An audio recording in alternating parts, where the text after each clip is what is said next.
এ হচ্ছে বিমান store room, এ হচ্ছে টয়লেট রুম।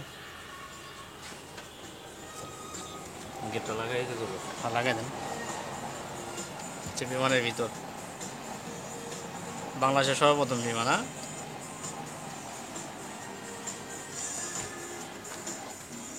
সাথে ঘুরেন।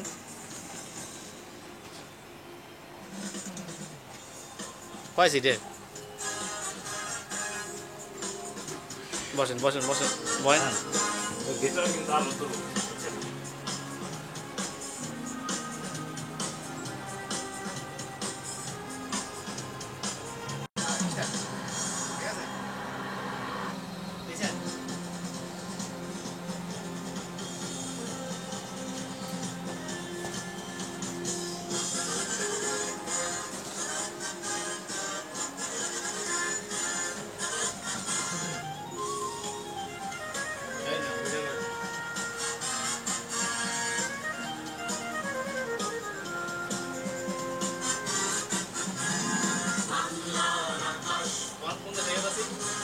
আমরা এই প্লেনটে উঠেছি, এটা এখন আমরা নাইজেরিয়া যা ল্যান্ড করবে। তো এখন আমরা আপাতত পাইলটের রুমে যাব। সো এখন এখানে স্থগিত করা হচ্ছে। শাহেদ ভাই তাকান, ধরেন না ধরেন না, ধরেন নিষেধ। হ্যাঁ, এর নাকড়টা বেশি করে করিয়া, এর নাম হচ্ছে বাঙালি। এ হচ্ছে বিমানের যন্ত্রাংশ, বাংলাদেশের সর্বপ্রথম বিমান বলাকা।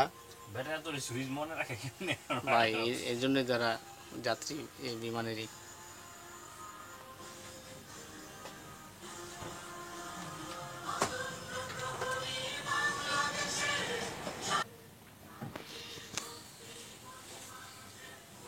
একটা পাইলটের রুম, এখান থেকে সম্পূর্ণ বিমানটি পরিচালনা করা হয়। এখানে দেখা যাচ্ছে সকল যন্ত্রপাতি। তো আমাদের আজকের বর্তমান পাইলট MD4 হ্যান্ডেলটা ধরো, এটা না।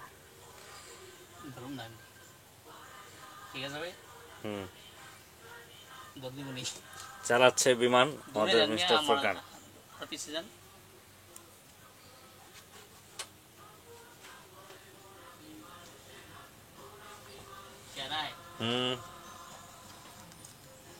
অনেক চালানো। মাত্র বিমান ল্যান্ড করলো, আমাদের পাইলট নেমে আসছে। এই যে আসছে আমাদের পাইলট ভাঙ্গারি প্লেনের। এই ভাঙ্গারি প্লেনের পাইলট আমাদের কাছাকাছি এসে বললো পাইলট ঘুমাবে, টায়ার্ড।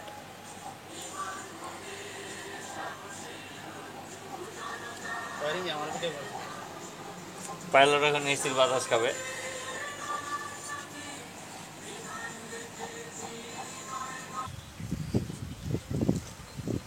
এটি বাংলাদেশ এয়ারফোর্সের প্রথম হেলিকপ্টার। বাংলাদেশ স্বাধীনতা যুদ্ধের সময় এটি ব্যবহৃত হয়েছিল।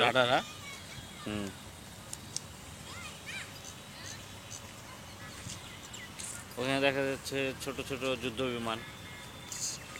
আমি মেরে দেয় কি ভালো যুদ্ধ করবো। বাংলাদেশ বিমান বাহিনীর আরেকটি হেলিকপ্টার দেখা যাচ্ছে ওই প্রান্তে।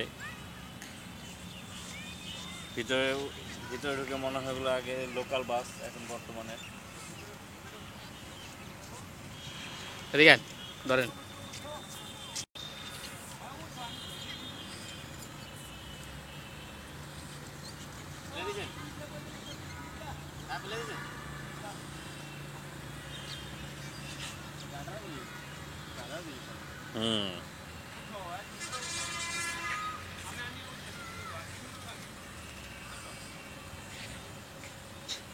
এদিকে ভিডিও না।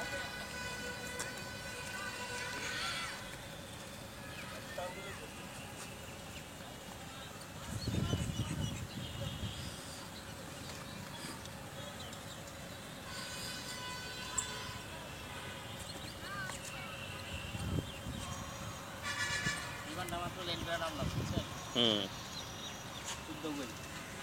হুম? কোন জায়গায় দূরে যান মিয়া? যুদ্ধ ভিতরে, এখানে না। যুদ্ধ করবেন ভিতরে যে। ঠিক আছে 1972 সালে রাশিয়া থেকে সংগৃহীত এটি বাংলাদেশের প্রথম ভিআইপি হেলিকপ্টার।